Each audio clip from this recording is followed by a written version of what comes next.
Diario de una lectura.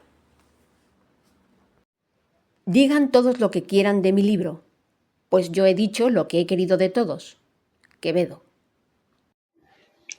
Bienvenidos al canal literario de la chica Brit. Soy Rosalía Navarro y hoy os traigo una novela que me ha dejado varios días pensativa, reflexionando y envuelta en emociones. Estamos con Animal Triste, de Mónica Maron. Bueno, es una novela que se publicó en su momento en Alemania, en alemán, en 1996, y Eclecta, la editorial, la ha traído ahora, en el 2026. Es una novela de corte intimista y bueno, ¿de qué va la novela? Bueno, en un Berlín recién unificado, donde el pasado aún respira entre las grietas del presente, una mujer sin nombre vive una historia de amor tan intensa como devastadora. Pasados los años, desde una reclusión autoimpuesta, rememora de manera obsesiva aquel episodio que acabó apartándola del mundo y desdibujando los límites de la realidad y del tiempo. Esta es la sinopsis. Vamos a hablar de esta obra. Nada está hecho al azar en esta novela, pero absolutamente nada. Ni el título, ni la imagen de la cubierta, ni ese animal prehistórico que danza por toda la narración. Porque todo responde a un mismo hilo invisible, a ese baile de letras que salen por la voz de una protagonista sin nombre.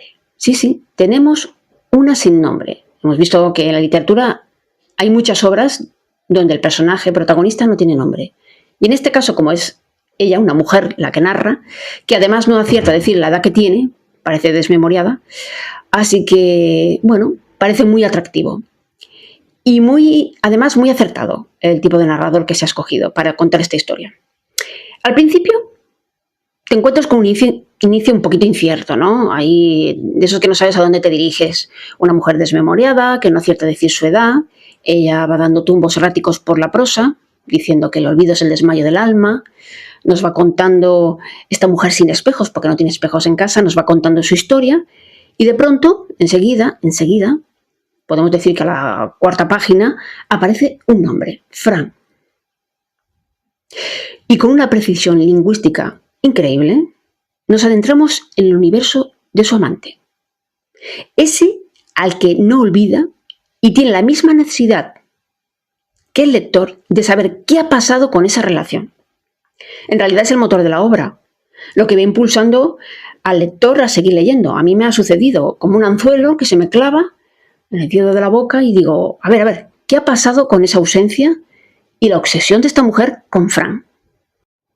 La historia va transcurriendo entre cortes, es decir, nos muestra una mujer mayor, con la vejez metida en el tuétano, con la incertidumbre pegada en el alma, de no recordar muchos fragmentos de su vida, y a lo largo de la narración se exploran los laberintos de su desmemoria, con un estilo de flujo de conciencia. Ya hemos hablado muchas veces del flujo de conciencia, que es una técnica narrativa que fue creado por un psicólogo, William James, en 1889.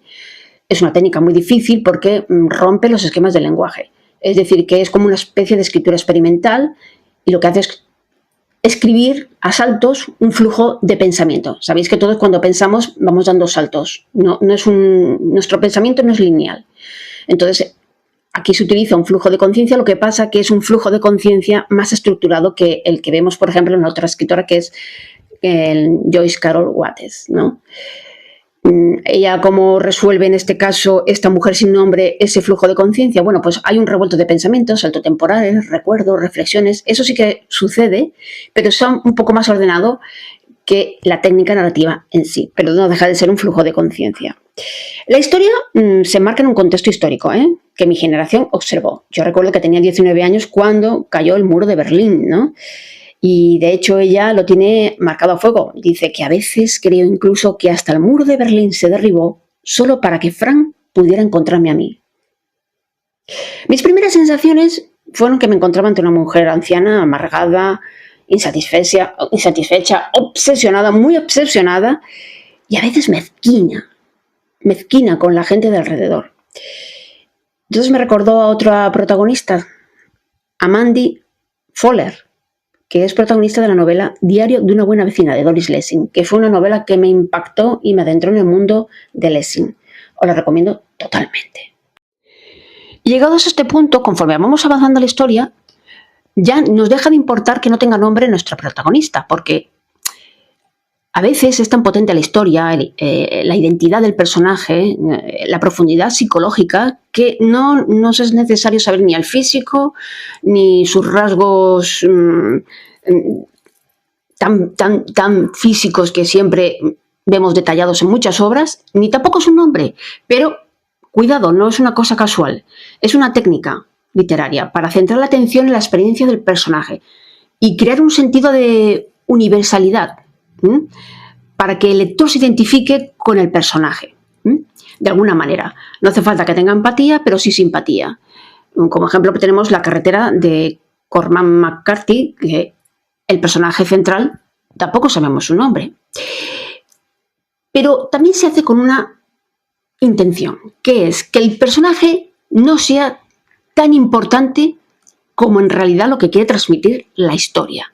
Por eso estamos ante una obra híbrida.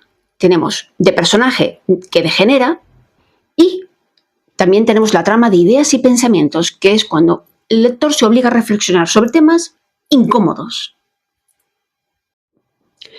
Con este tipo de tramas, sobre todo de ideas y pensamientos, al lector se le obliga a reflexionar. En este caso, acabas reflexionando sobre si existe esa línea fina entre el amor y la obsesión, ¿no? Hay momentos en que sientes pena por la protagonista, ¿no? Porque, por ejemplo, ella dice: le exigía declaraciones de amor constantes que, sin embargo, solo me tranquilizaban el tiempo que tardaba en pronunciarlas. ¿Sentí empatía por ella? No, sí simpatía. Ver otro ser humano sufrir de esa manera por un amante y por unas circunstancias que no voy a explicar porque si no destriparía la novela, no quiero destriparla, pues claro, sientes que debe estar sufriendo, pero por otro lado te genera una sensación incómoda y eso lo tenéis que descubrir conforme vayáis leyendo la obra. Es porque depende de cada lector, porque es una historia que puede entender mejor la que está al otro lado. El observador será testigo del delirio de una mujer en su etapa más vulnerable, como es la vejez, recopilando hechos y reflexiones para esclarecer si la imaginación de esta protagonista distorsiona la realidad.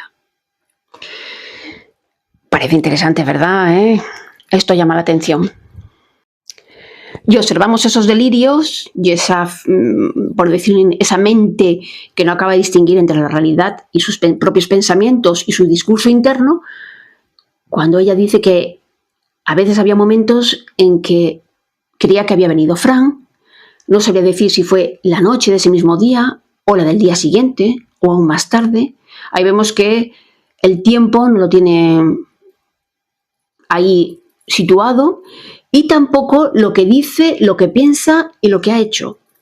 Esto es muy interesante porque al final el lector es el que tiene que hay que dilucidar un poquito por dónde va el asunto, Y al final tenemos la sorpresa, esa que intuye el lector, completando un final circular. Y al final estamos con un círculo, ¿no? La historia termina como empieza. ¿Cómo puede ser un final circular? Con la misma frase o con la misma situación. En este caso es la misma situación. Ahí cierra el ciclo la protagonista.